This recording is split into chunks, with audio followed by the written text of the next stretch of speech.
Salam semua para tetua, jumpa lagi bersama Mimin, di channel Alurmu. Semoga para pendengar Alurmu selalu senantiasa dinaungi kebahagiaan, kesehatan, serta rezeki yang cukup. Oke, Mimin langsung lanjut ceritanya. Selamat mendengarkan, dan hidupkan imajinasi para tetua. Cerita pun dimulai.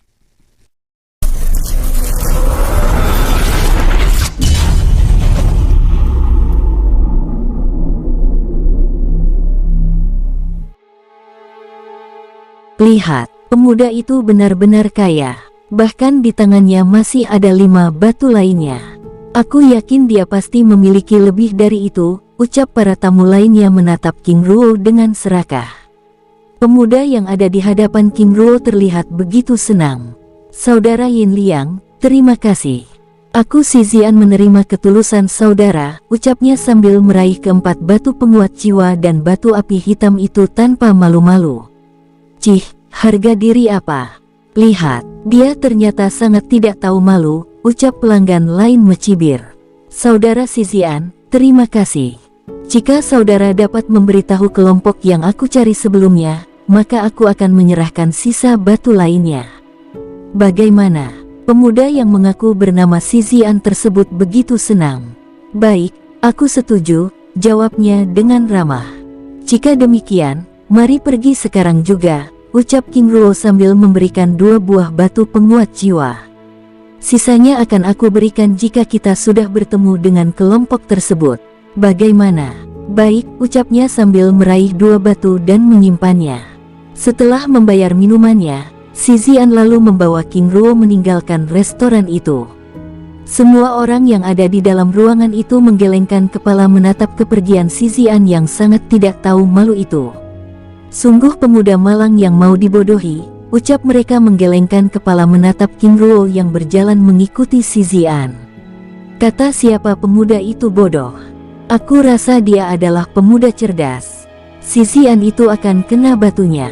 Maksud saudara, apakah saudara tidak berpikir dengan latar belakangnya? Mana ada pemuda bodoh yang mau menyerahkan sumber daya yang dia miliki begitu saja, sekalipun dia orang kaya. Saudara benar, di tempat lain, King Ruo terus berjalan mengikuti Si Zian yang terus membawanya ke suatu tempat. Saudara Si Zian, apakah masih jauh? Tanya King Ruo. Saudara Yin Liang, tenanglah. Serahkan padaku, jawabnya sambil terus melangkahkan kakinya. Saudara Yin Liang, perlu Anda ketahui bahwa di kota ini ada banyak organisasi yang menjual informasi, tetapi organisasi ini merupakan satu-satunya yang terbaik, sedangkan yang lainnya adalah organisasi sampah. Jika demikian, senang mendengarnya, ucap King Ruo terus bergerak mengikutinya. Setelah berjalan cukup lama, mereka berdua akhirnya tiba di sebuah kedai sederhana yang dijaga oleh beberapa pelayan tua, yang merupakan para kultivator tingkat Dewa Bumi. Tuan Muda Si Zian, senang melihat Anda, ucap seorang gadis yang tiba-tiba keluar dari ruangan menyambut kedatangan mereka. Nona Yumimi, ini Tuan Yin Liang ingin bertemu dengan Nona, ucap pemuda itu memperkenalkan King Ruo pada gadis tersebut. Oh, Tuan Yin Liang, aku Yumimi, ucapnya sambil menangkupkan tangannya dengan hormat. Nona Yumimi, aku Yin Liang, jawab King Ruo dengan ramah. Jika demikian, Nona Yumimi, saudara Yin Liang, aku pergi, ucapnya sambil menatap King Ruo dengan penuh arti. Baik saudara Si Zian, terima kasih, ucap King Ruo sambil memberikan 3 butir batu penguat jiwa yang telah dijanjikan sebelumnya. Tidak hanya itu, King Ruo juga memberinya sebilah pedang, pusaka tingkat Dewa Bumi yang telah dia tandai dengan mantra pencari jejak. Saudara Yin Liang, ini, anggap saja kenang-kenangan pertemuan kita, ucap King Ruo ramah. Jika demikian pedang ini aku terima, ucapnya sambil meraih pedang tersebut dan menyimpannya dengan wajah gembira. Nona Yumimi, tuan muda itu adalah pemuda kaya. Jujur saja, darinya aku telah mendapat 9 butir batu penguat jiwa, 1 butir batu api hitam, serta sebilah pedang pusaka tingkat Dewa Bumi, ucapnya berbicara melalui telepati. Setelah berbasa-basi, Si Zian lalu meninggalkan tempat itu. Tuan, mari, ucap Yumimi membawa King Ruo memasuki ruangan. Di dalam ruangan, Yumimi lalu membawa King Ruo memasuki pintu rahasia yang menuju sebuah lorong bawah tanah. Sambil berjaga-jaga, King Ruo melepaskan beberapa mantra formasi penghancur di setiap sudut lorong yang dilewatinya. Setelah berjalan sejauh 100 meter, mereka berdua akhirnya tiba di sebuah ruangan yang sangat besar. Di tengah ruangan itu terdapat sebuah arena, di mana dua kultivator sedang bertarung. Tuan Muda Yin Liang, selamat datang di organisasi petarung gelap, sambil membawa King Ruo memasuki sebuah ruangan. Di dalam ruangan, setelah mempersilakan King Ruo duduk pada kursi, Yumimi memanggil beberapa pelayannya untuk menyiapkan jamuan untuk King Ruo. Nona Yumimi, itu tidak perlu. Saat ini aku sedang terburu-buru. Oh, hal apakah yang membuat Tuan begitu tergesa-gesa? Nona, tujuan awalku adalah mencari informasi untuk menemukan kelompok pembunuh rahasia. Apakah organisasi petarung gelap juga melakukan hal itu? Tuan, Anda menemukan orang yang tepat. Sebenarnya kami adalah kelompok yang melakukan pekerjaan seperti itu. King Ruo tampak senang. Nona, apakah organisasi petarung gelap memilih targetnya atau tidak? Yumimi terdiam sesaat, lalu menatap King Ruo dengan tajam. Mengapa Tuan menanyakan hal itu? Apakah Tuan tidak berasal dari wilayah barat ini? Tanyanya. Nona, apakah ada yang salah? Tuan, pertanyaan Anda itu terlihat seperti orang yang tidak mengetahui aturan. Kami adalah organisasi pembunuh, tentu saja kami tidak memilih target. Jika demikian, senang mendengarnya.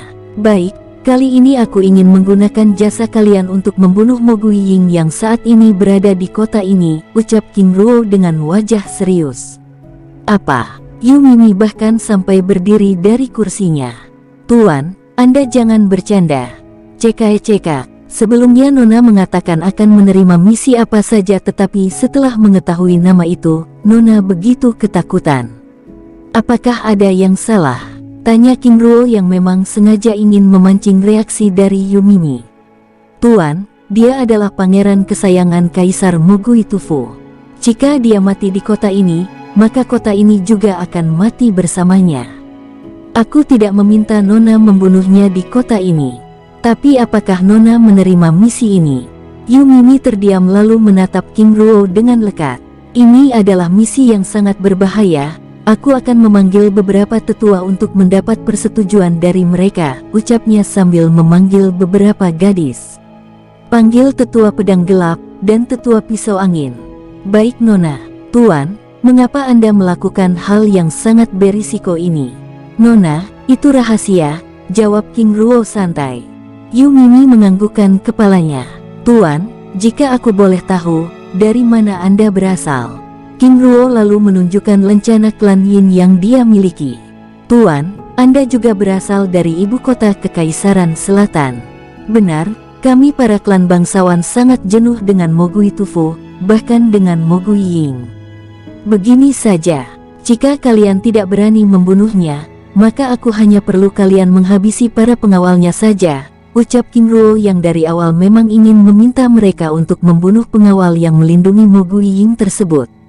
Tunggu Tuan, kita akan mendengar pendapat tetua terlebih dahulu, jawab Yumimi. Tidak heran jika dia kaya, ternyata dia bangsawan dari ibu kota Kekaisaran Selatan. Yumimi membatin sambil menatap King Ruo dengan hormat. Tidak lama kemudian dua pria paruh baya memasuki ruangan. Kultivator tingkat Dewa Surga, King Ruo membatin saat merasakan lingkaran kekuatan dari tubuh kedua tetua tersebut. Tetua pedang gelap Gui Hei, tetua pisau angin Gui Dao. Silakan, ucap Yumimi dengan hormat. Nona, ada apa? Tanya Gui Hei dengan hormat. Tetua Gui Hei, Tuan Muda Yin Liang ingin meminta jasa kita membunuh para pengawal yang menemani Pangeran Mo Guiying, ucapnya sambil menatap King Ruo yang duduk dengan tenang di hadapan mereka. Tampak keterkejutan di wajah kedua pria paruh baya tersebut. Tuan Yin Liang, apakah benar demikian? Tanya Gui Dao. Benar tetua, jawab King Ruo dengan wajah serius. Kedua tetua tersebut terdiam dan terlihat sedang berdiskusi melalui telepati bersama Yumimi. Setelah cukup lama, Yumimi akhirnya membuka suara. Ini adalah tugas yang sangat berisiko, walaupun demikian kami tetap menerima misi itu. Tapi, ini hanya untuk para pengawal tersebut.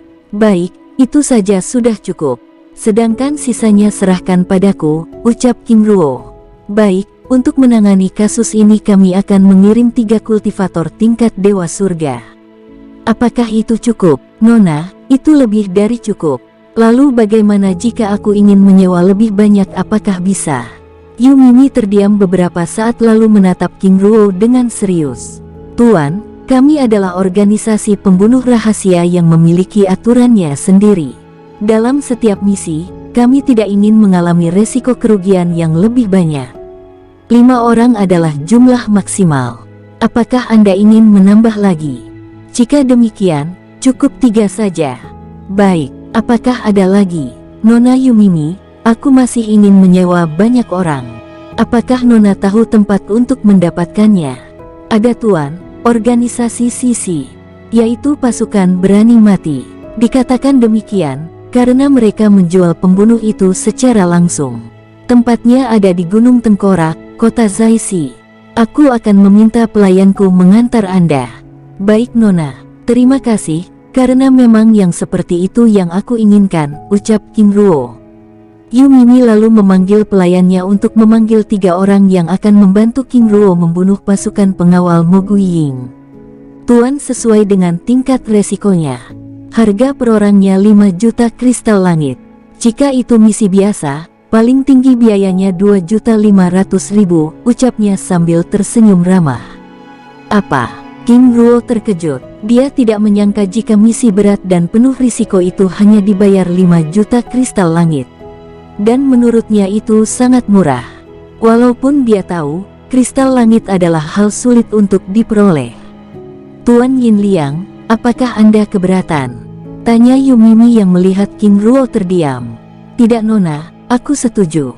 Bahkan jika Nona menyebutkan harga lebih dari itu aku akan tetap membayarnya, jawab King Ruo sambil menyerahkan cincin penyimpanan yang berisi 15 juta kristal langit. Yumimi lalu meraih cincin penyimpanan tersebut dan memeriksa isinya. Terima kasih Tuan. Tidak lama kemudian, seorang pelayan memasuki ruangan bersama 3 pria parubaya yang merupakan kultivator Dewa Surga tingkat menengah. Tuan Yin Liang, mereka bertiga disebut dengan pembunuh pisau gelap. Yin Mimi memperkenalkan ketiga pria parubaya tersebut tanpa menyebut namanya. Baik, terima kasih Nona. Karena urusan kita telah selesai dan aku pun juga diburu oleh waktu, maka aku undur diri, ucap King Ruo sambil memberikan kotak giok hitam yang berisi 10 buah batu penguat jiwa, serta sebilah pedang hitam, pusaka tingkat Dewa Langit. Tuan ini, tanya Yumimi ragu. Anggap saja hadiah pertemanan kita, ucap King Ruo tersenyum ramah. Baik Tuan Yin Liang, hadiahnya aku terima. Tidak lama kemudian seorang gadis memasuki ruangan menggunakan pakaian hitam nan ketat, sehingga menampilkan lekukan tubuhnya. Dari tubuhnya terpancar aura pembunuhan yang begitu kuat dan pekat. Tuan, dia adalah Yusi, orangku yang akan mengantar Tuan menuju kota Zaisi, ucapnya sambil memperkenalkan gadis tersebut. Nona Yumimi, terima kasih. Setelah berbasa-basi, King Ruo dan rombongannya lalu meninggalkan ruangan itu. Yusi, pimpin mereka ke Gunung Mudio. Di sana sudah ada orang-orangku. Aku akan memberitahu mereka mengenai kalian. Lalu Tuan, bagaimana dengan Anda? Tanya Yusi. Nona Yusi, aku ada sedikit urusan. Selain itu aku juga sedang mengawasi pergerakan target. Baik Tuan, jika demikian kami pergi dulu, ucapnya sambil bergerak memimpin 3 pembunuh pisau gelap, meninggalkan lorong mendahului King Ruo. Setelah Yusi dan ketiga pria parubaya itu pergi, King Ruo lalu bergerak menuju selatan kota hingga tiba di sebuah bangunan mewah. Ternyata dia ada di tempat ini, ucapnya membatin sambil memasuki halaman bangunan tersebut. Tuan muda tampan, selamat datang di Taman Kebahagiaan. Kami akan melayani Anda sepenuh hati, ucap seorang pelayan seksi menyambut kedatangan King Ruo dengan ramah. Terima kasih Nona. Aku ingin ruangan khusus. Apakah masih ada?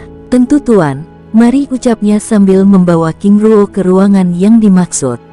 Kedatangan King Ruo di tempat itu benar-benar menarik perhatian para gadis yang bekerja di tempat itu. Tanpa sungkan, mereka lalu mengerumuninya. "Nona-nona, aku perlu ketenangan." "Maaf," ucap King Ruo menolak dengan ramah. "Hais, lalu untuk apa datang kemari?" ucapnya meninggalkan King Ruo dengan wajah masam. "Mereka benar-benar iblis rubah," ucap King Ruo merasakan aura gelap mantra ilusi yang begitu luar biasa di tempat itu. "Silakan Tuan," ucap sang gadis mempersilahkan King Ruo memasuki ruangan. "Tuan," ucap sang gadis menatap King Ruo dengan penuh arti. Aku ingin makanan dan minuman terbaik di tempat ini. Selain itu aku juga ingin tahu, apakah Nona kenal dengan Tuan Muda Sisian?" "Tahu Tuan, dia adalah pelanggan tetap kami," jawab pelayan dengan penuh semangat. "Baik, katakan padanya seseorang ingin berterima kasih padanya," ucapnya sambil memberikan 2 butir batu penguat jiwa pada pelayan tersebut. "Baik Tuan," jawabnya lalu meninggalkan tempat itu. Setelah pelayan itu pergi, King Ruo lalu menciptakan mantra formasi perlindungan di dalam ruangan itu dan menyegelnya. Sambil menunggu kedatangan Sisian, King Ruo mengedarkan kekuatan jiwanya memeriksa keberadaan Mo Guiying yang ternyata masih berada di dalam kota. Selain itu, dia juga mengirim pesan kepada Li Hui dan rombongannya yang ada di Gunung Mudiyu, bahwa akan ada 3 kultivator Dewa Surga menuju ke tempat mereka. Tidak lama kemudian, beberapa pelayan memasuki ruangan sambil membawa makanan dan minuman. Di belakang para pelayan yang memasuki ruangan, ikut serta Sisian yang menatap King Ruo dengan gembira. "Tuan muda bodoh ini, aku akan memerasnya sekali lagi," batinnya dengan senyum penuh kemenangan. "Saudara Yin Liang, aku tidak menyangka jika saudara juga menyukai tempat ini," ucapnya sambil memasuki ruangan menghampiri King Ruo dengan senyum licik. "Aku juga tidak menyangka jika saudara Sisian juga menyukainya," jawab King Ruo sambil meminta pelayan yang mengantarkan makanan dan minuman meninggalkan ruangan. Setelah para pelayan itu pergi, King Ruo lalu mengaktifkan mantra formasi yang menyegel ruangan itu, sehingga membuat Sisian begitu terkejut. "Apa yang saudara lakukan?" ucapnya dengan wajah panik. King Ruo tersenyum santai. "Karena aku ingin membicarakan sesuatu yang bersifat rahasia, jadi aku tidak ingin ada orang lain mengetahuinya. Saudara Sisian, silakan dinikmati makanan dan minumannya." "Baiklah," jawabnya tanpa malu-malu. Tindakannya membuat takut saja, batinnya sambil menatap King Ruo yang menyesap minumannya dengan santai. "Saudara, minuman apa yang saudara minum itu?" tanya Sisian bingung saat mencium aroma minuman dari gelas King Ruo yang ternyata tidak sama yang ada di gelasnya. "Ini adalah arak rumput kristal yang dicampur dengan sari kristal langit." "Dari mana saudara mendapatkan itu?" "Aku baru mendengarnya," ucapnya dengan wajah penasaran. "Oh, ini adalah minuman yang aku bawa dari duniaku," jawab King Ruo dengan seringai dingin. "Maksud saudara, Sisian, apakah kamu pikir pertemuan ini terjadi begitu saja?" Tiba-tiba Sisian berdiri dari kursinya dan menjaga jarak sambil menatap King Ruo dengan penuh waspada. "Serahkan semua barang-barangku sebelumnya," ucap King Ruo santai. "Apa, saudara Liang, bagaimana bisa Anda meminta kembali barang yang telah Anda berikan?" ucapnya dengan wajah tidak rela. "Seorang penipu seperti Anda ingin berbicara hal seperti itu padaku? Jika demikian serahkan semua barangmu," ucap King Ruo dengan nada dingin. Tiba-tiba Sisian tertawa terbahak-bahak. "Aku benar-benar tidak menyangka jika Anda ternyata lebih serakah dariku. Atas dasar apa Anda berani berkata seperti itu padaku?" "Aku Sisian, Tuan Muda Klan Sisi adalah salah satu pilar kekuatan yang dimiliki oleh kota Dingxi Diyu ini. Selain itu, aku bukanlah orang lemah yang dapat diancam begitu saja," ucapnya dengan wajah marah. "Kebetulan sekali, Tuan muda seperti Anda pasti memiliki banyak uang," ucap King Ruo senang. "Kau," teriaknya menunjuk King Ruo sambil melepaskan tekanan aura Dewa Bumi tingkat puncak. King Ruo yang menyamarkan kultivasi di tingkat dasar Dewa Bumi menatap Sisian dengan santai. "Sudahlah, Kamu tidak cukup kuat untuk melawanku. Satu-satunya alasanku tidak membunuh itu karena kamu mempertemukanku dengan Nona Yumimi. Sudah mau mati saja masih sombong, jawabnya sengit. Wong. King Ruo melepaskan aura Dewa Surga, menghancurkan aura penindasan yang dilepaskan oleh Si Zian. Apa? Tiba-tiba Si Zian merasakan sebuah gunung besar menghantam tubuhnya dengan keras. Bro, dia terjatuh tanpa dapat menahan diri berlutut. Tuan, ampun Tuan, aku benar-benar buta, ucapnya sambil menahan aura penindasan tersebut. Bukankah sebelumnya kamu ingin membunuhku? Tuan, aku tidak berani Tuan, ucapnya mulai menangis sambil melepas cincin penyimpanannya dan meletakkannya di lantai. Ternyata Tuan Muda klan Sisi ini benar-benar tahu memahami situasi, ucap King Ruo sambil menarik aura penindasan. Si Zian mengatur nafasnya yang terengah-engah, menatap King Ruo dengan ketakutan. Si Zian, apa maksudmu meletakkan cincin penyimpanan di atas lantai? Apakah kamu ingin aku mengambilnya? Ucap King Ruo dengan nada dingin. Tidak Tuan, jawabnya cepat sambil berusaha berdiri meraih cincin penyimpanan tersebut dan memberikannya pada King Ruo. Dengan tenang, King Ruo meraih cincin penyimpanan tersebut dan memeriksanya. Ternyata Tuan Muda klan Sisi sangat miskin. Apakah kamu ingin menipuku? Ucap King Ruo. Tuan, hanya itu yang aku miliki, jawabnya dengan wajah serius. Apakah kematian sebanding dengan harga cincin penyimpanan yang kau sembunyikan di balik lengan bajumu itu? Ucap King Ruo dengan nada dingin. Si Zian menenggang. Tuan aku, ucapnya sambil mengeluarkan cincin tersebut lalu memberikannya King Ruo. Bagaimana mungkin dia tahu? Teriaknya menangis dalam hati. Si Zian, kamu benar-benar cerdik. Aku tidak menyangka jika kamu menggunakan cincin cadangan dan menyimpan cincin utama di balik lengan bajumu, ucap King Ruo sambil memeriksa isi cincin penyimpanan tersebut. Aku cukup puas, ucap King Ruo saat melihat jutaan kristal langit dan beberapa sumber daya tingkat tinggi yang tersimpan di dalamnya. Tuan, apakah aku boleh pergi? Ucapnya dengan tatapan memohon. Pergi, beri aku alasan supaya aku dapat mempertimbangkannya. Dengan sikapmu yang licik, aku tidak yakin kamu akan melepaskanku, ucap King Ruo. Tuan, aku Si Zian bersumpah dengan nama leluhurku, bahwa aku akan melupakan masalah ini, jawabnya dengan wajah serius. Apakah kamu ingin membual di hadapan anak kecil? Tuan, aku bersungguh-sungguh. King Ruo lalu mengeluarkan sebuah botol kecil yang berisi cairan berwarna hitam pekat. Minum ini, Tuan ini. Dengan wajah pucat pasi, apa kamu ingin pergi atau tidak? Dengan segera Si Zian meraih botol kecil tersebut dan meminum cairan yang ada di dalamnya hingga habis. Bagus, itu adalah racun jiwa. Jika kamu berkhianat maka racunnya akan membakar jantungmu, ucap King Ruo dengan nada dingin. Tuan, apakah ini tidak berbahaya?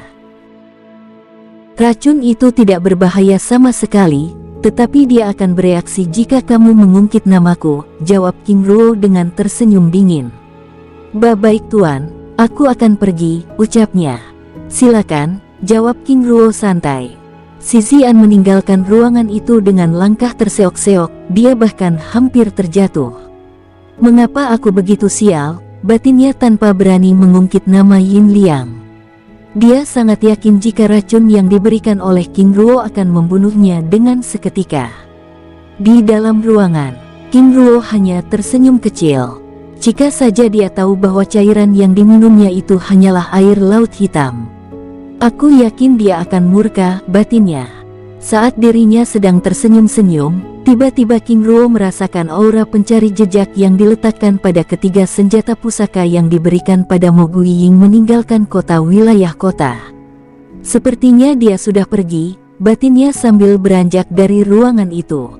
Di gerbang kota Dingxi Diu, Mo Guiying yang ditemani 2 jenderal, 20 prajurit dan seorang menteri, bergerak dengan perlahan menuju ke arah selatan.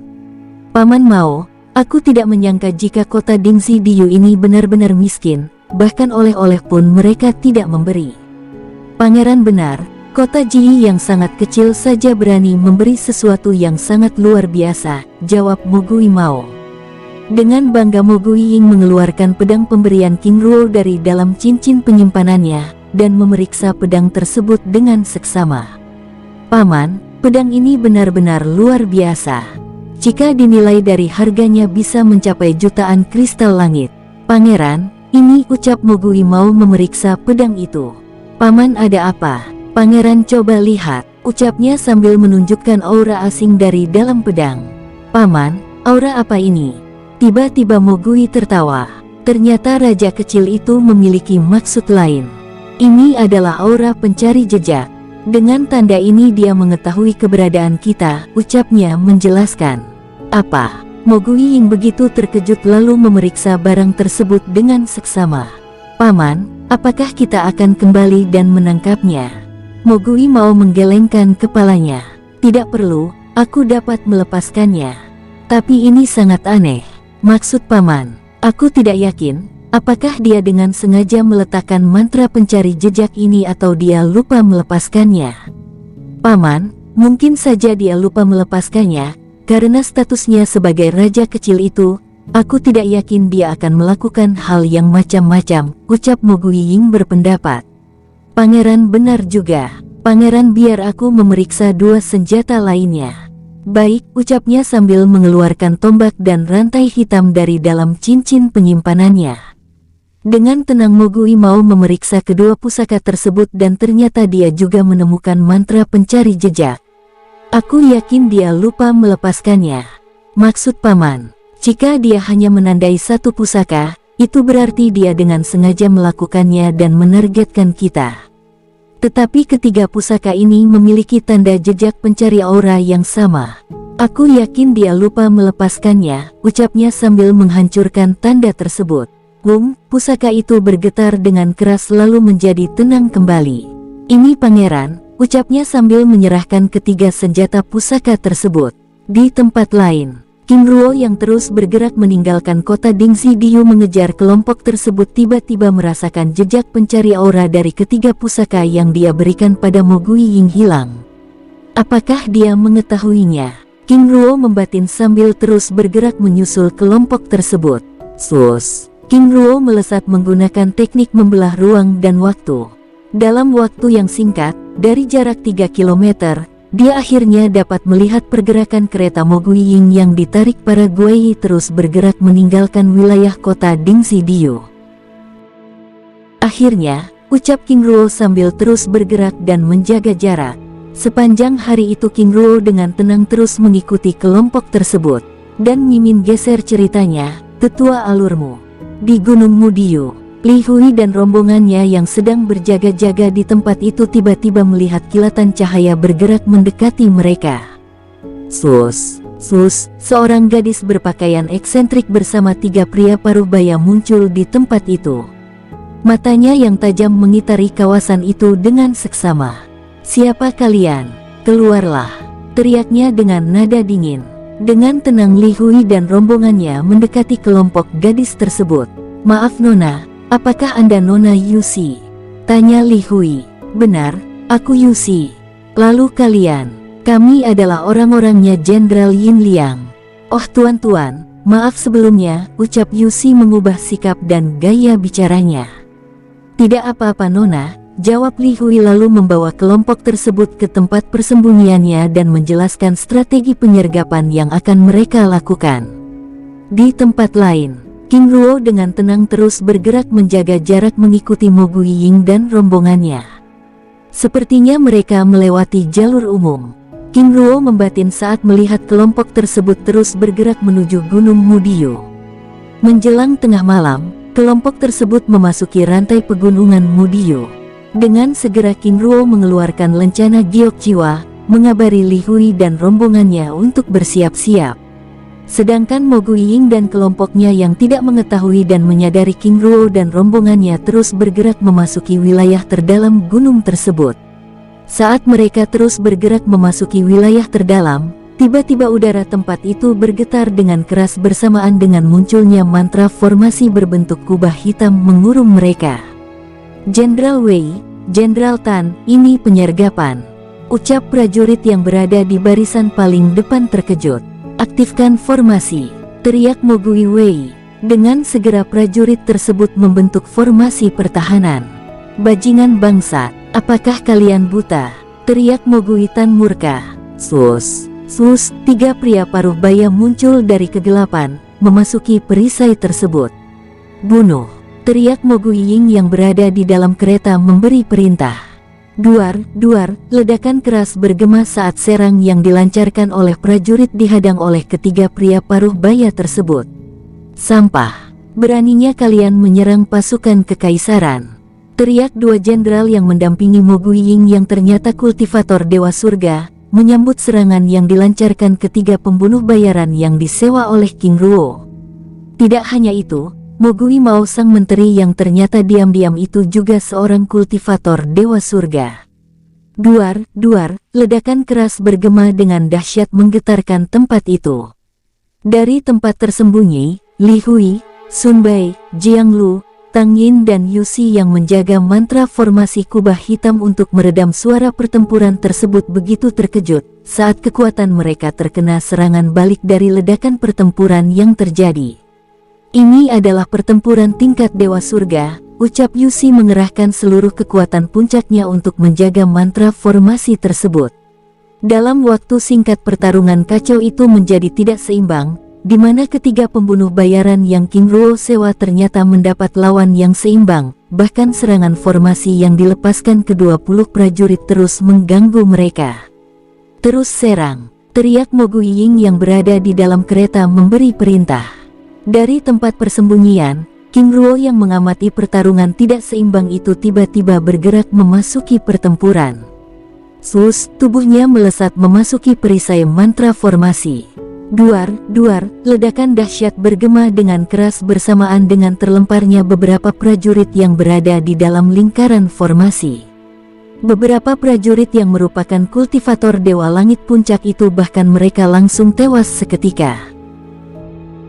Apa? Mo Gui Ying yang masih berada di dalam kereta terkejut saat melihat kemunculan King Ruo yang tiba-tiba itu. Tanpa menghiraukan keberadaan Mo Gui Ying, King Ruo bergerak zigzag dengan cepat melepaskan tinjunya. Duar, suara ledakan di dalam perisai pertempuran tersebut memekakkan telinga. Pangeran, lari, aku akan membuka jalan. Teriak Mo Gui Mao sambil berusaha menghindari serangan yang dilancarkan oleh salah satu tetua untuk menyerang perisai penyergapan. King Ruo muncul dan melepaskan pukulan tapak naga emas naga ilahi dengan balutan petir. Duar, ledakan dahsyat bergema dengan keras saat serangannya beradu dengan serangan tapak hitam yang dilancarkan oleh Mo Gui Mao. Duar, ledakan keras mendorong mereka berdua terlempar hingga beberapa meter. Teriaknya kesakitan saat tangan kanannya remuk. Walaupun demikian, tanpa menghiraukan rasa sakit, Mo Gui Mao langsung segera berdiri memulihkan tangannya dan menyiapkan serangan. Manusia langit, batinnya sambil berdiri dengan cepat menatap King Ruo yang melesat dengan kecepatan tinggi ke arahnya. Duar, serangan mereka sekali lagi beradu, membuat mereka berdua terdorong hingga beberapa meter. Namun salah satu tetua pembunuh bayaran yang King Ruo sewa membelokkan arah serangannya muncul di belakang Mo Gui Mao. Paman, teriak Mo Gui Ying mengingatkan, namun terlambat. Duar, ledakan keras saat tubuh itu terkena hantaman serangan tapaknya. Tubuh itu terlempar hingga menghantam batu hitam dan menghancurkannya. Tubuh Mo Gui Mao yang terlempar dengan keras itu langsung disambut oleh King Ruo dengan tinjuan tapak naga emas ilahi. Duar, pukulan keras itu menghantam dadanya dan melukai Mo Gui Mao dengan parah, bahkan menghancurkan armor besi hitam yang melindungi tubuhnya. Pangeran pergilah, ucapnya sambil menggunakan kekuatannya untuk membuka jalan bagi Mo Gui Ying. Tetua, tangkap dia, teriak King Ruo meminta tetua tersebut untuk menangkap Mo Gui Ying, sedangkan dirinya langsung bergerak menyerang Mo Gui Mao yang akan menyerang kubah hitam tersebut. King Ruo muncul di atas kepalanya. Duar, ledakan keras bergema saat Mo Gui Mao berusaha menghadang serangan King Ruo. Teriak Mo Gui Mao saat tubuhnya yang bersimbah darah terbenam ke dalam tanah hingga beberapa meter. Sus. King Ruo muncul di hadapannya. Dewa surga tingkat menengah memang kuat, ucap King Ruo memuji sambil melepaskan rantai jiwa dan mengikat tubuhnya. Manusia langit, kamu. Sus, tubuhnya terlempar ke dalam dunia jiwa. Tanpa berdiam diri, King Ruo langsung keluar dari tempat itu lalu menyerang prajurit lainnya dan membunuh mereka yang menghadangnya. Duar, prajurit itu terlempar hingga beberapa meter. Sus. King Ruo muncul di hadapan Mo Guiying. Tetua, serahkan dia padaku. Baik tuan, ucapnya sambil meninggalkan Mo Guiying pada King Ruo lalu membantu tetua lainnya. Yang mulia, apakah ini benar-benar Anda? Tanya Mo Guiying tergagap saat menatap King Ruo mengubah tampilannya sesaat lalu kembali ke tampilan Yin Huo. Pangeran, jangan gugup, saat ini aku menyamar dan ingin menolong Anda. Mereka adalah para pembunuh bayaran, ucap King Ruo berbicara melalui telepati. Apakah benar? Ucapnya dengan wajah bersinar. Benar, biarkan rantai jiwa ini mengikat Anda. Aku akan melempar Anda ke dalam celah dimensi untuk bertemu dengan Menteri Mo Gui Mao. Baik, jawab Mo Guiying membiarkan rantai jiwa yang King Ruo lepaskan melilit tubuhnya.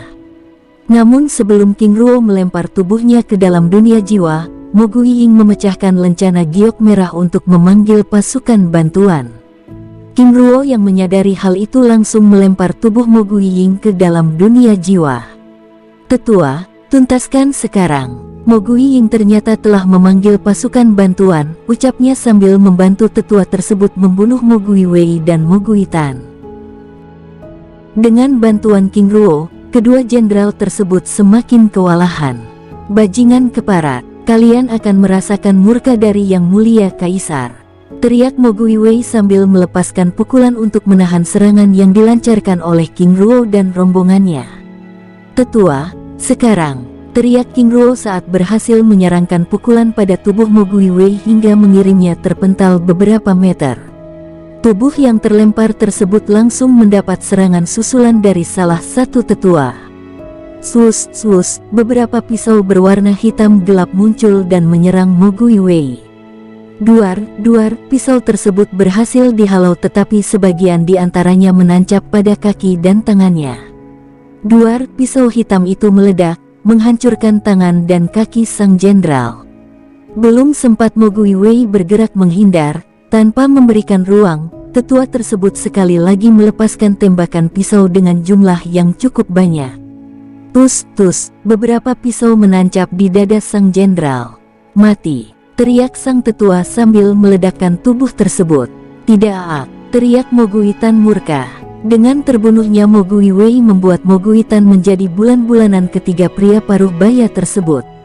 Tetua, selesaikan sekarang, ucap King Ruo sambil membunuh prajurit yang tersisa. Duar, ledakan keras bergema dengan dahsyat bersamaan dengan terbunuhnya sang Mo Guitan. Sus, ketiga pria paruh baya itu menghampiri King Ruo. Tuan, tetua, terima kasih atas kerjasamanya. Karena misi telah selesai, kalian boleh pergi sekarang juga. Baik tuan, jawabnya lalu bergegas meninggalkan tempat itu. Sus, kubah hitam penjebak musuh lenyap.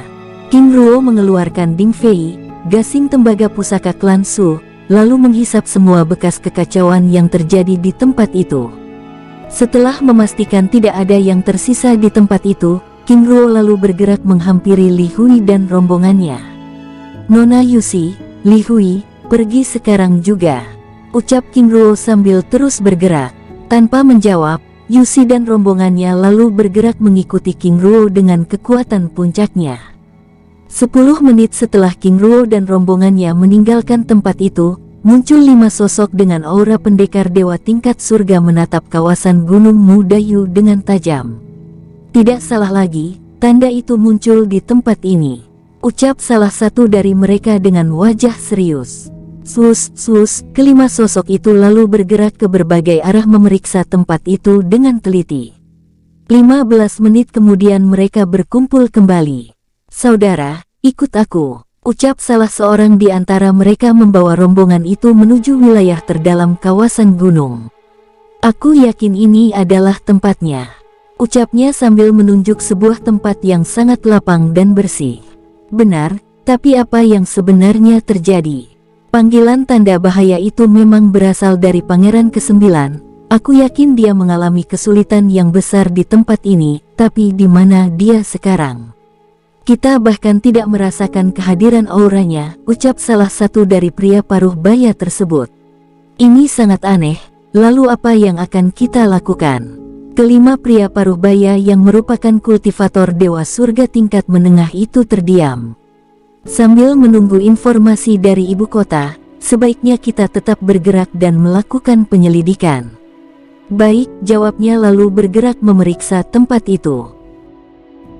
Di tempat lain, selatan Gunung Wudiyo, 25 km dari tempat pertempuran sebelumnya, King Ruo dan rombongannya bersembunyi di dalam gua yang disegel dengan mantra formasi penghapus jejak tingkat tinggi. Tuan Yin Liang, sampai kapan kita akan berada di tempat ini? Tanya Yusi dengan perasaan tidak nyaman. Tunggu hingga pagi hari. Aku curiga pasukan bantuan yang Mo Guiying panggil sebelumnya masih berada di sekitar gunung ini, jawab King Ruo. Baik, tapi apa rencana Tuan jika bertemu dengan mereka? Itulah alasanku untuk melanjutkan perjalanan pagi hari.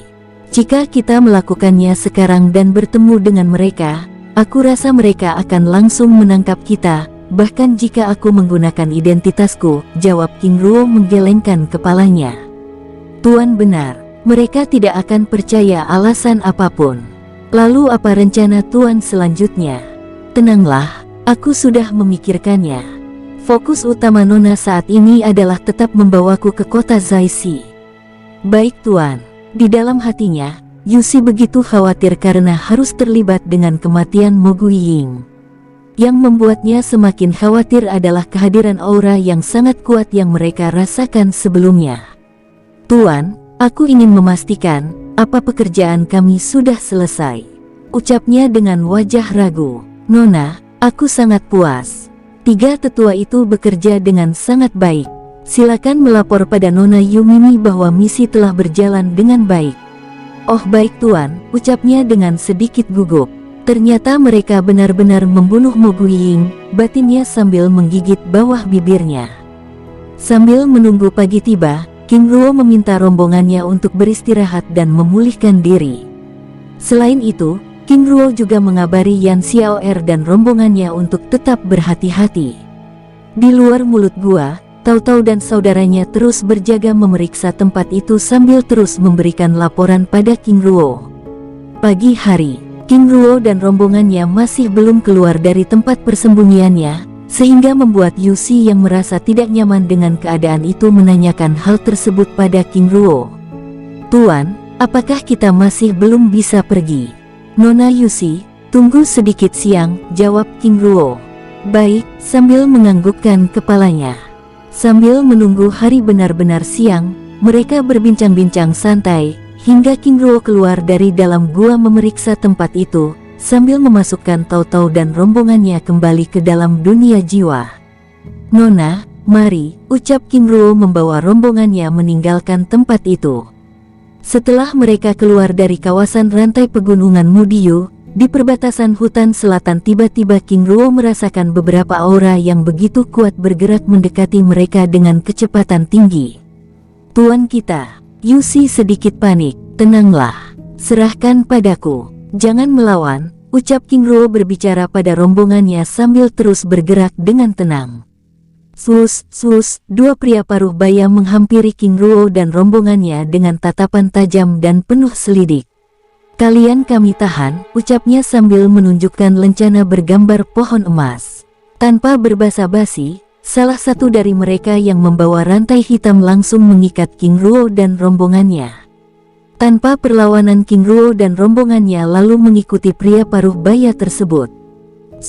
Mereka turun ke tanah lapang. Duduk. Ucapnya dengan tegas. Kalian, beri kami penjelasan. Salah satu dari mereka berkata dengan tegas.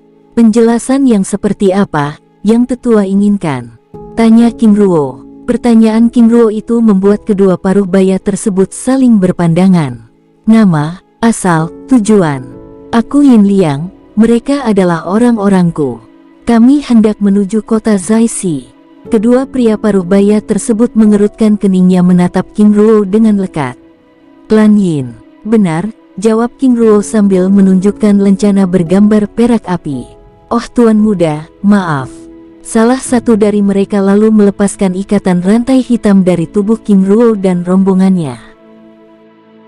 Tuan Muda, aku Guan Wang, dan aku Guan Bong. Maaf atas kesalahan ini, ucap kedua pria paruh baya memperkenalkan dirinya dengan hormat. Yusi yang melihat perubahan sikap kedua pria paruh baya itu akhirnya bisa bernafas lega. Tidak masalah, kalian adalah jenderal elit kekaisaran. Apa yang jenderal lakukan di tempat ini? Tanya King Ruo. Tuan, kami. Guan Wang menjeda kalimatnya menatap Guan Bong dengan ragu.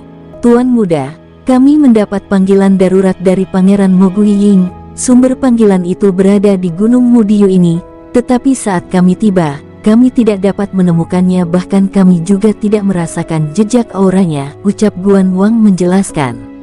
Apa? Ucap King Ruo pura-pura terkejut sehingga membuat Yusi begitu tercengang. Tuan Yin Liang ini, batinnya bergidik. Tuan Muda, aku dan para jenderal lainnya begitu kebingungan. Saat kami berlima tiba di wilayah terdalam gunung ini, kami hanya bisa menemukan tempat yang begitu lapang dan bersih. Kami curiga itu adalah tindakan dari kelompok penyerang yang tidak ingin tindakannya tidak diketahui, jawab Guan Bong berpendapat. Jenderal, ini sangat aneh. Atau apakah ini hanya tanda palsu? Karena sangat tidak mungkin ada kelompok asing yang begitu berani menyerang pangeran, ucap King Ruo.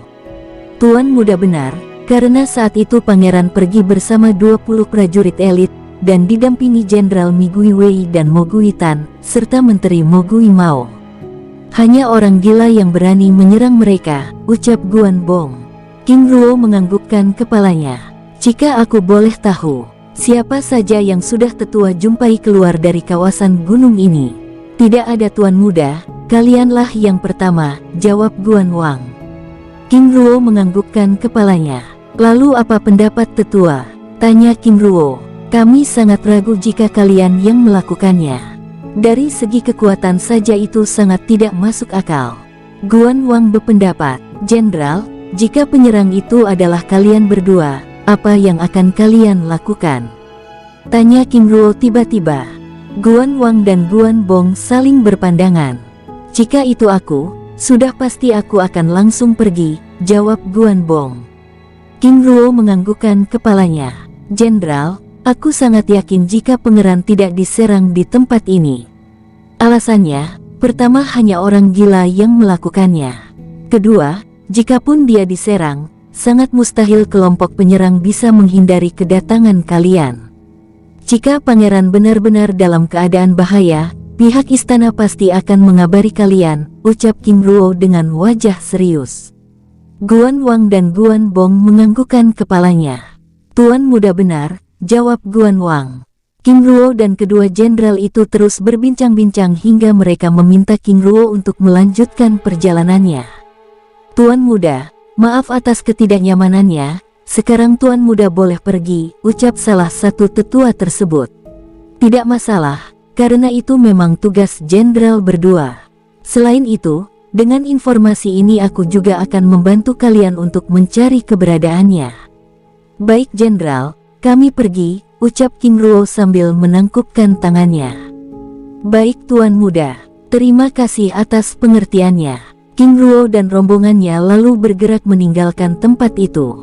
Guan Wang dan Guan Bong menatap kepergian King Ruo dan rombongannya sambil menggelengkan kepala. Saudara Wang, aku rasa pendapat Tuan Muda Yin Liang benar. Lalu apa tindakan kita selanjutnya? Sebaiknya kita menghubungi yang lain untuk membicarakan masalah ini. Baik, jawab Guan Bong lalu meninggalkan tempat itu. Di tempat lain, King Ruo dan rombongannya terus bergerak menuju kota Zaisi. Di sampingnya, Yusi sesekali melirik King Ruo. Ternyata dia dari klan bangsawan perak api, gumamnya dalam hati sambil memikirkan banyak hal, terutama tindakan King Ruo yang begitu lihai menipu kedua jenderal tersebut. Setelah bergerak selama 3 hari, menjelang malam mereka akhirnya tiba di kota Zaisi. "Tuan, apakah kita akan langsung menuju Gunung Tengkorak?" ucapnya berbicara melalui telepati. "Apa markas mereka masih jauh?" tanya King Ruo. "Benar Tuan, pasukan berani mati sisi itu bermarkas di dalam perut dan kawasan Gunung Tengkorak. Jika demikian, sebelum melanjutkan perjalanan, aku ingin kita memulihkan diri dan beristirahat di kota itu," ucap King Ruo sambil terus bergerak menuju kota Zaisi. "Baik Tuan." Li Hui dan rombongannya yang tidak mengetahui rencana King Ruo terus bergerak mengikutinya dengan tenang. King Ruo dan rombongannya lalu memasuki kota Zaisi dan mencari penginapan. Setelah berjalan cukup lama, mereka akhirnya menemukan sebuah penginapan mewah di pusat kota itu dan memesan beberapa kamar. "Nona Yusi, Li Hui dan kalian semua, beristirahatlah, besok pagi aku akan menghubungi kalian." "Baik Jenderal," jawab Li Hui dan rombongannya, lalu pergi ke kamar mereka masing-masing. Di dalam kamar, King Ruo lalu menyegel tempat itu dengan mantra formasi tingkat tinggi. Setelah memastikan tempat tersebut benar-benar telah tersegel dengan baik, King Ruo mengeluarkan Tautau dari dunia jiwa dan memintanya untuk berjaga di dalam kamar. Tubuhnya memasuki dunia jiwa. Di dalam dunia jiwa, King Ruo langsung menuju penjara barat untuk menemui Mo Guiying dan Mo Gui Mao. "Penguasa," ucap Husan dan Jin Han, Xie Wu dan Tu Hai yang sedang berjaga. King Ruo mengerutkan keningnya saat melihat keempat pelayannya berjaga di dalam penjara tersebut. "Tu Hai, ada apa?" tanya King Ruo. "Penguasa, tahanan baru itu ingin bunuh diri, jadi kami memisahkan mereka berdua, namun kami sedikit kesulitan, karena ternyata pria paruh baya tersebut masih memiliki kekuatan untuk melawan." "Terima kasih," ucap King Ruo lalu masuk ke dalam ruang tahanan. Begitu pintu penjara itu terbuka, Mo Gui Mao langsung menerjang King Ruo. Plak, tamparan keras bergema menghantam wajahnya, bersamaan dengan terlemparnya tubuh tersebut hingga menghantam dinding penjara. Rintihnya kesakitan saat sebagian dari giginya patah, bahkan darah segar keluar dari sudut bibirnya. Matanya yang tajam menatap King Ruo dengan kemarahan dan kebencian. "Keparat bangsat, Yin Ruo Ji, raja kecil sepertimu beraninya." Plak, tamparan keras langsung menghentikan kata-katanya. "Aku King Ruo," sambil mengubah auranya. "Kamu," teriaknya dengan tatapan nyalang. Dalam pertempuran di Gunung Mudiyu sebelumnya, dia dapat merasakan kebocoran aura asing dari tubuh King Ruo yang bukan berasal dari dunia neraka kuno, dan dugaannya itu ternyata benar bahwa King Ruo memang bukan kultivator iblis. "Mo Gui Mao, sepertinya rantai jiwa itu tidak cukup menenangkanmu," sambil mengeluarkan beberapa bola kecil dengan kekuatan petir di dalamnya. "Kau," ucapnya dengan wajah pucat pasi saat King Ruo tanpa basa-basi langsung melempar racun roh akar jiwa padanya. Teriaknya keras sambil berusaha melawan racun petir tersebut, namun rantai jiwa terus mengekang kekuatannya. Semakin kuat dia melawan, maka semakin kuat rantai jiwa itu menjerat kekuatannya, dan semakin kuat pula racun petir itu merusak lautan dan tiangnya. Ternyata dia cukup tangguh. King Ruo membatin.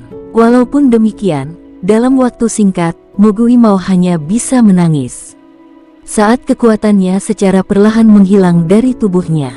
"Tidak!" teriaknya murka sambil menerjang ke arah King Ruo, berharap King Ruo membunuhnya. Tanpa menghiraukan kemarahan Mo Gui Mao, King Ruo hanya menghindar santai lalu duduk di kursi kayu. Tubuh pria paruh baya tersebut menerjang kekosongan dan terjatuh. Walaupun demikian, tanpa menghiraukan rasa sakit, Mo Gui Mao sekali lagi berdiri dan menerjang King Ruo yang sedang duduk di kursi.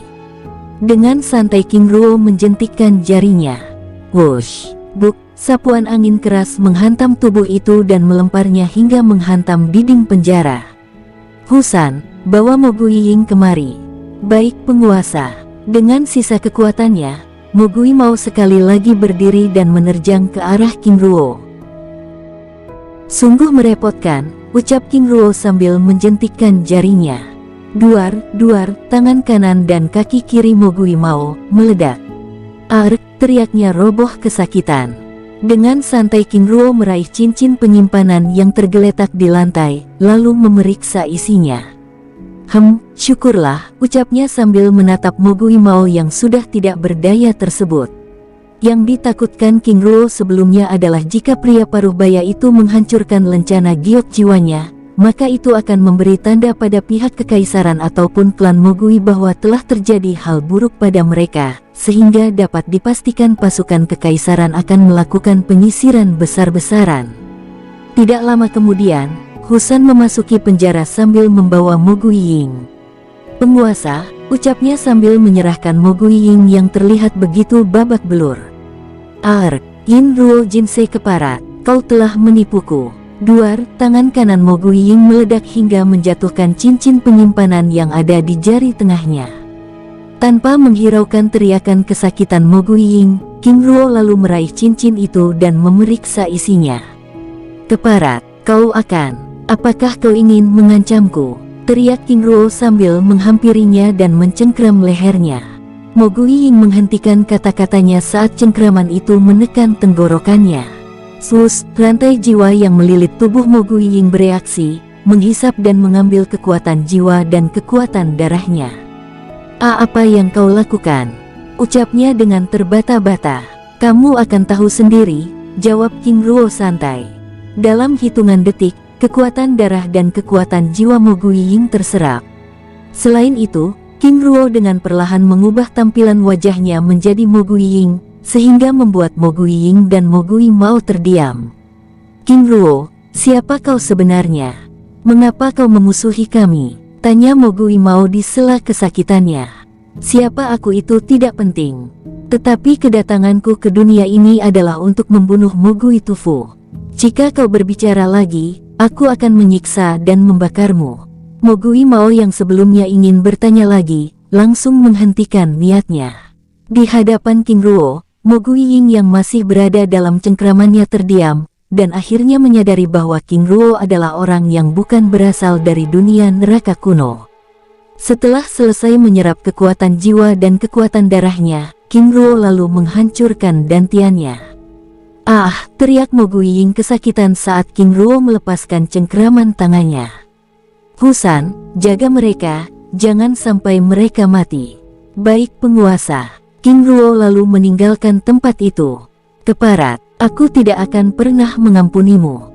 Kau apa? Jangan mengancamku. Kau itu sebentar lagi akan mati," ucap King Ruo sambil berbalik meninggalkan Mogui Ying yang kesakitan.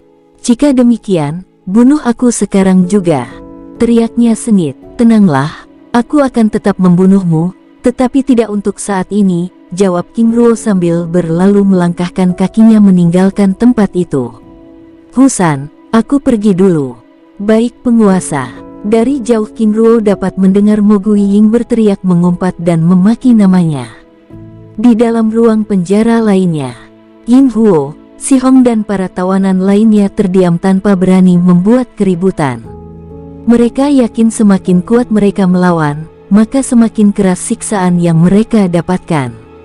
Di tempat lain, King Ruo muncul di wilayah terlarang dunia jiwanya, lalu mengeluarkan Ding Fei, gasing tembaga yang digunakan untuk menghisap kekacauan di Gunung Mudiu sebelumnya.